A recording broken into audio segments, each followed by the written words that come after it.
de espíritu, con canas y con heridas en el cuerpo. Pero aquí estoy. Aquí estamos. Y a las órdenes con ustedes. A las órdenes. Acá dice invitar a tu video. En primera vuelta, verbo presidente.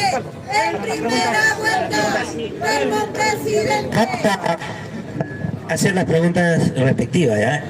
Y yo quiero, para que se vea de forma ordenada, ¿no? Vamos a...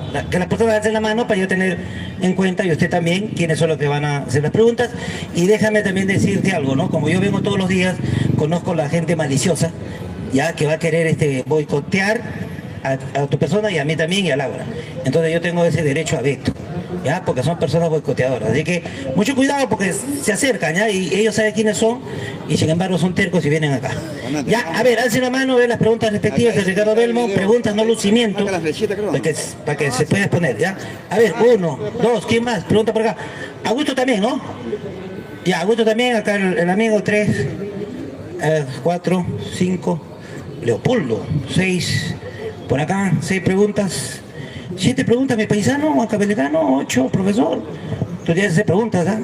Ya, más o menos hay como 10 personas que van a preguntar, entendiendo el tiempo que vas a utilizar para la respuesta. Yo creo que más que suficiente, ¿no? También hay que respetar un poquito a nuestro invitado. Listo, el jovencito también. Ya, con bastante respeto, por favor.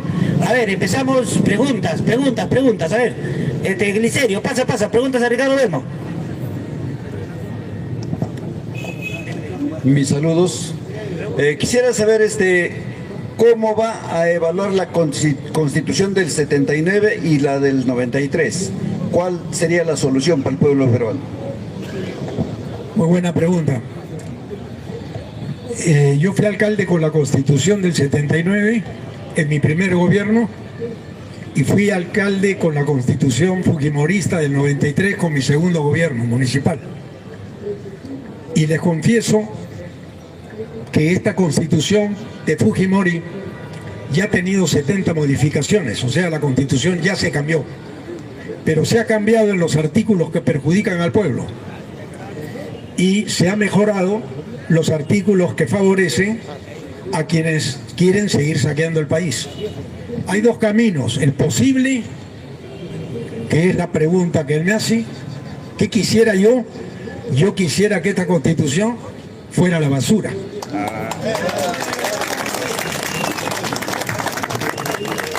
Esto es lo que quisiera yo. Ahora, ¿la podemos hacer mañana? Es una pregunta válida. Yo pienso que una constituyente, una asamblea constituyente no sería mala idea, y someterla a consideración del pueblo. Porque una asamblea constituyente automáticamente le quita el poder a estos fascinerosos y la asamblea constituyente reemplaza a este poder de facto que tenemos hoy en este pacto infame, pornográfico, entre una izquierda que se vende y una derecha que aprieta y que sigue apretando al pueblo hasta llevarlo a esta situación de angustia para sobrevivir. Y yo creo que esa pregunta, si yo respondiera sí, voy a hacerla en el 79, ¿sabe que estoy jugándome? Me estoy poniendo en la cornisa para aventarme al precipicio. Lo más prudente es practicar la democracia, someter a una asamblea constituyente y que el pueblo decida los cambios constitucionales que emanan del pueblo. Y solamente así seremos libres. Cuando el pueblo se empodere, porque el poder lo tiene el pueblo y nos han bajado la llanta muchas veces para no poder llegar a destino. Y siempre, escuchen esto que es importantísimo, es curioso esto, el pueblo es pobre y no tiene plata para campaña. Y siempre vota porque el que mejor campaña hace. Pero el que mejor campaña hace es el que tiene dinero. Y con el dinero le lavan el cerebro al pueblo y al pueblo lo hunden para que pierda su sentido crítico de la vida y se convierta solamente en un artefacto movible hacia las urnas para que apriete un botón y vote por el que ellos te dicen que votes. Por eso es que les gusta la segunda vuelta, porque la segunda vuelta siempre te han llevado las dos enfermedades que no quieres tener: la corrupción y la impunidad. ¿Por quién voto? ¿Por la corrupción o por la impunidad? Pero si son hermanos gemelos, la corrupción va con la impunidad. Entonces lo que tenemos que hacer, muchachos, señoras y señores, es pensar que siempre el poder nos ha manejado. ¿Por qué? Porque si yo les dijera, perdónenme, a ustedes, cosa que lo he hecho alguna vez, yo quería hacer un canal para el pueblo, por el pueblo y para el pueblo, que nunca se vendiera. Pero lo primero que hicieron fue decirle: quítenle la publicidad, arruínenlo, ciérrenle el negocio. Duré 30 años. Montesinos invitó a todos los canales de televisión. Al único canal que ustedes pueden reconocer que no fuimos al CIN fue Canal 11. Y desde ese día me pusieron la cruz mis colegas para declararme muerte civil y que nunca más se me invitara a un programa de televisión y me quitaran el Canal 11 y me arruinaran. Supe afrontar como hombre sin fugarme del país. Y si ustedes conocieran la historia, las páginas en los periódicos, la campaña de televisión, las denuncias fiscales, llevaron hasta a mi padre a declarar contra su hijo, porque yo lo puse a mi viejo en ese entonces. Mi viejo tenía mi edad ahora. Lo puse de presidente, como dándole a mi padre un regalo a su edad. Él también fue procesado junto conmigo. Mi familia destruida. Mi matrimonio deshecho, mis hijos lejos de mí. Perdí mis negocios, perdí mi familia, perdí todo. Pero no perdí la dignidad, muchachos.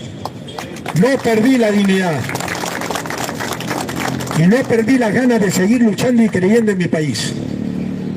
Porque si hacemos las cosas bien, si hacemos las cosas en orden y con transparencia, podremos hacer los cambios que el país necesita para recuperarnos de este saqueo realmente a la mala contra el pueblo peruano. Cuando llegaron los venezolanos yo me enfrenté, me liquidaron. Yo dije que iban a llegar 1 millón de venezolanos. Dijeron que yo era un racista, que yo era un tipo que odiaba a los extranjeros y me condenaron en la prensa.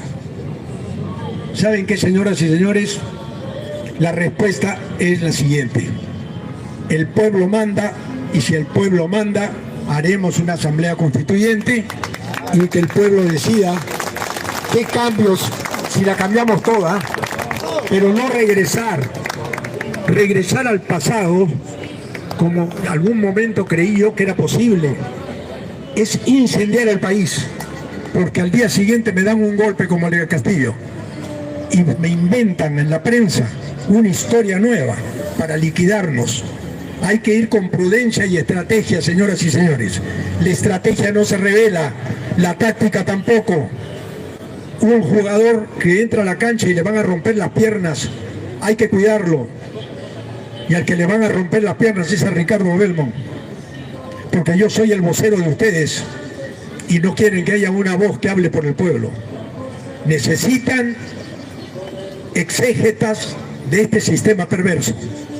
Este sistema perverso, y lo veo en los rostros de ustedes, donde el 70% vive de la informalidad, donde aquí los que están seguramente lo que necesitan es regresar a sus hogares para estar unos minutos al lado de los suyos, pero no pueden, porque la vida se te va, y se te va la vida, porque tenemos un tiempo histórico todos, y en ese tiempo histórico lo único democrático que nos ha dado Dios es nuestro tiempo, señoras y señores. Y los hombres de mi generación, que ya no estamos con un pie en la otra, jugando los descuentos, sabemos que el tiempo es oro, y ese tiempo tiene que ser el tiempo nuestro, el tiempo de los verdaderos patriotas que queremos un país de pie y no de rodillas. Y mi compromiso es ese, respondiéndole al señor. Bien, segunda pregunta, así tan puntual. El siguiente amigo. Ven, caballerito. Pregunta, en ese orden y respeto. Buenas tardes. Mi pregunta es, ¿qué concepto, qué opina sobre la industrialización del país? Esa es mi pregunta. Ese es el gran debate. Industrializar el país o seguir importando todo lo que nos sobra. Porque acá importamos todo lo que nos sobra, pero también estamos exportando mucho ahora. La balanza comercial está en superávit para el Perú. El Perú está exportando más de lo que importa. ¿Qué pasaría si dijéramos que vamos a industrializar el país? Al día siguiente se va la gente, se van las inversiones. Aquí tenemos que ir poco a poco. Para calentar cuerpo tenemos que ir poco a poco dando 10 decretos el primer día de gobierno para entrar a tallar en las leyes que van a perjudicar a los otros, pero nunca a un peruano, y cambiar la legislación vigente, porque con esta legislación y con esta constitución estamos amarrados de pies y manos. El gran debate mundial es cómo logramos nosotros industrializar el país. Hay varios caminos. Con un nacionalismo fuerte, como el de China, donde China no entrega sus recursos naturales, se queda con una parte y dice que venga la inversión, pero nunca la inversión para que se lleven la riqueza de China, sino que genere empleo productivo en China. Esa es una mirada, esa es China. Rusia es otra mirada y Estados Unidos es otra. Pero lo que pasa es que nosotros admiramos a Estados Unidos porque estamos muy influenciados, y créanme, yo a los 9 años viajé por primera vez a Estados Unidos. Mi padre se educó en un colegio en Estados Unidos. Yo debería tener una influencia norteamericana al 100%, pero soy coherente. Estados Unidos no es el Perú y el Perú no es Estados Unidos. Aquí necesitamos educar al pueblo primero, educar, como dijo Castilla en 1845, cuando preguntó cuáles son las prioridades del Perú, y le trajeron una lista de 100 prioridades, 100. Y Castilla dijo, a ver, empecemos con la primera, educación. Bueno, olvídense las 99, eduquemos primero. Y Castilla fue el gran educador. Yo creo que ha llegado el momento de que ustedes entiendan, por favor, señoras y señores, que este país es tan rico.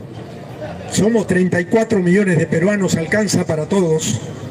Tenemos una balanza comercial positiva, tenemos reservas en el Banco Central. Tenemos un país que donde tocas hay riqueza.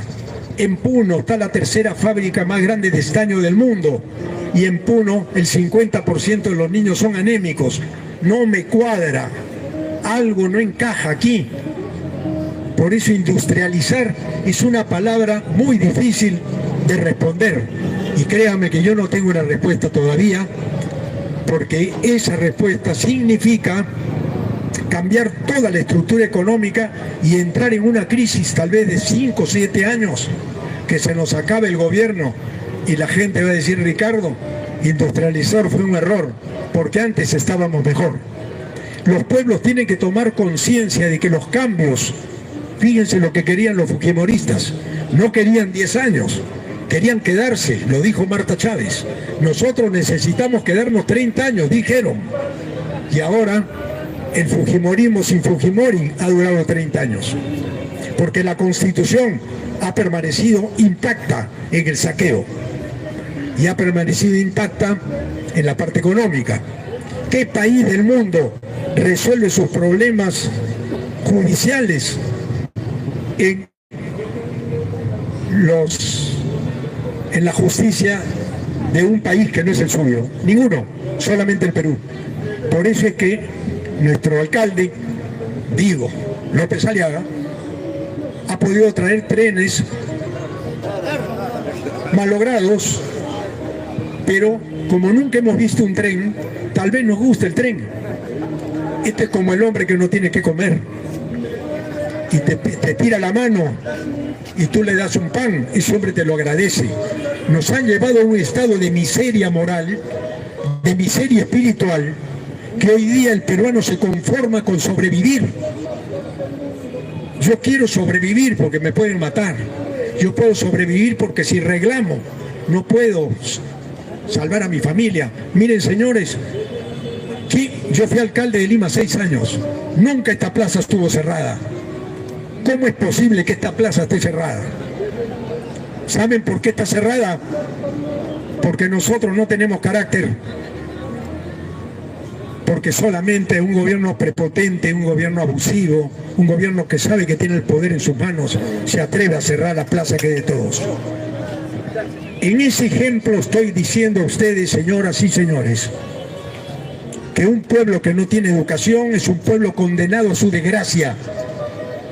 Y no se trata del poder económico necesariamente, sino que tenemos acá, en el espíritu y en el corazón. Porque si no, todas las preguntas hagamos a la inteligencia artificial, que los genios más grandes del mundo han creado la inteligencia artificial. Ya no necesito yo un ministro que me diga cómo resuelvo la parte económica.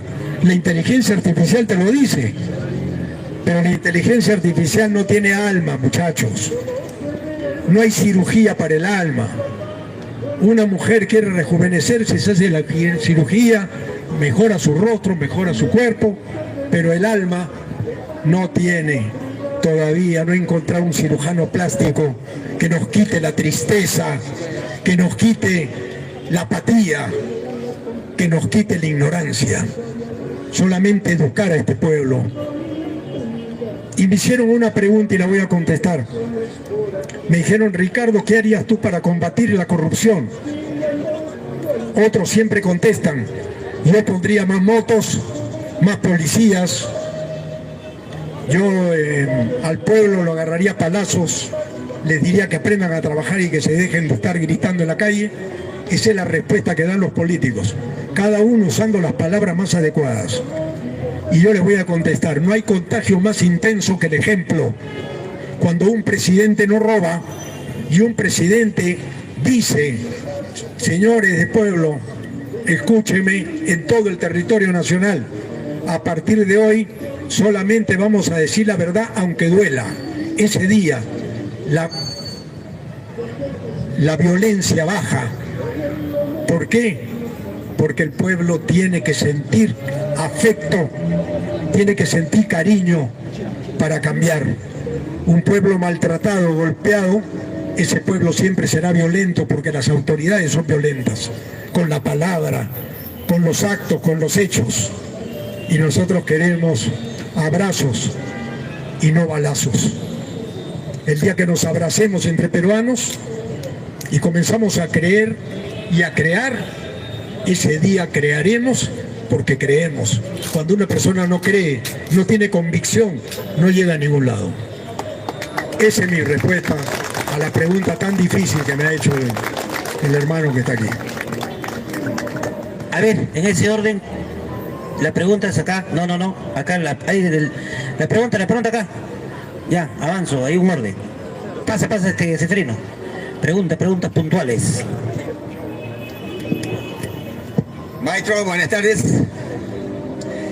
Yo quisiera preguntar sobre la educación.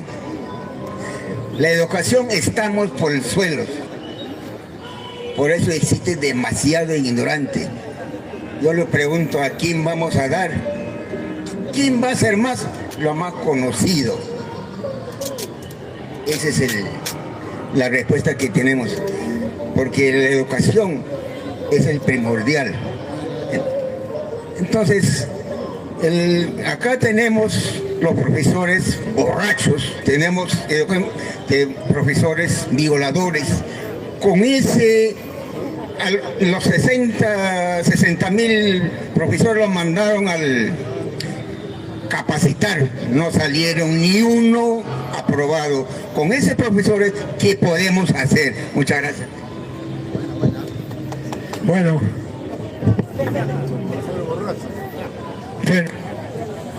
no son los profesores, es la sociedad. Los profesores son de la sociedad.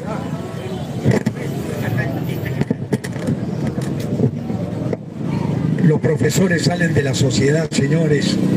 Los políticos salen de la sociedad.